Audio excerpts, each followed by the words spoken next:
আসসালামু আলাইকুম everyone, welcome back to our new video. আজকে আমি শেয়ার করব আপনাদের সাথে চর্বি দিয়ে ছোলার ডাল রান্না, এক কথায় যেটাকে চর্বি ডাল বলা হয়। আশা করছি সবাই সাথেই থাকবেন।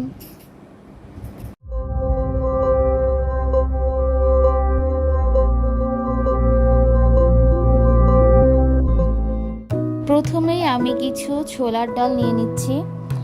এখানে অলমোস্ট 1 কাপ মতো ছোলার ডাল নেওয়া হয়েছিল।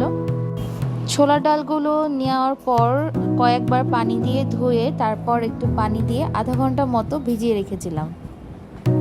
এরপর নিয়ে নিলাম রান্নার সেকেন্ড ইনগ্রেডিয়েন্টস, চর্বি। আর এখানে ছিল প্রায় হাফ কেজি মতো চর্বি। এগুলোকে ভালো মতো ধুয়ে তারপর এরকম কিউব করে কেটে নিতে হবে, যে যার মতো শেপও দিতে পারেন। আর ডালগুলোকে ভিজিয়ে রাখার পর সেগুলো প্রেসার কুকারে দিয়ে আমি 2টা সিটি দিয়ে নিয়েছিলাম লবণ আর তেজপাতা দিয়ে। তারপর একটা প্যানের মধ্যে তেল দিয়ে তার মধ্যে পেঁয়াজ দিয়ে একটু নাড়াচাড়া করে পেঁয়াজটা যখন লাল লাল কালার হয়ে যাবে তখন দিয়ে দিতে হবে আমাদের যাবতীয় মশলাগুলো। এখানে আমি আদা রসুন পেঁয়াজের পেস্ট একসাথে ব্যবহার করেছি, সেটা একটু নাড়াচাড়া দিয়ে তেলে ভেজে নিতে হবে যাতে মশলার কাঁচা গন্ধ না বের হয়। তারপর জিরার গুঁড়া, ঝালের গুঁড়া, লবণ, হলুদ আর তেজপাতা দিয়ে মশলাটাকে সুন্দরভাবে কষে নিতে হবে। এটি হচ্ছে আমার আম্মুর রেসিপি আর রান্নাটা অনেক বেশি মজার ছিল। মশলা কষার এ পর্যায়ে অবশ্যই খেয়াল রাখতে হবে মশলাটা যেন কড়াইয়ের সাথে লেগে না যায়, এজন্য নাড়াচাড়া দিতে থাকতে হবে। আর প্রয়োজন হলে একটু পানিও ইউজ করতে হবে।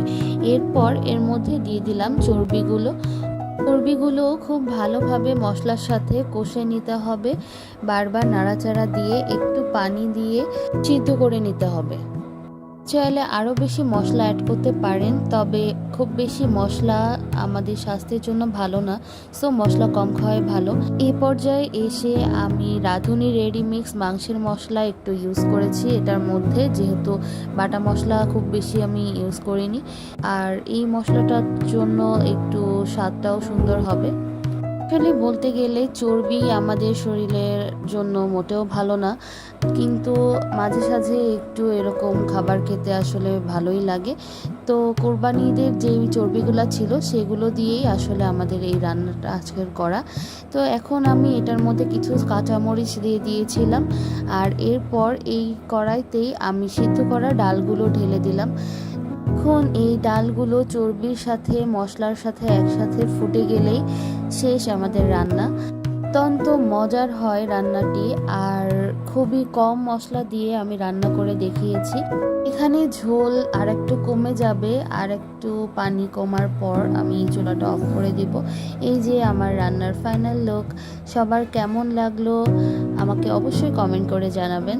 আজকের ভিডিও এ পর্যন্তই। Bye bye. Please do like and subscribe our channel and press the bell button.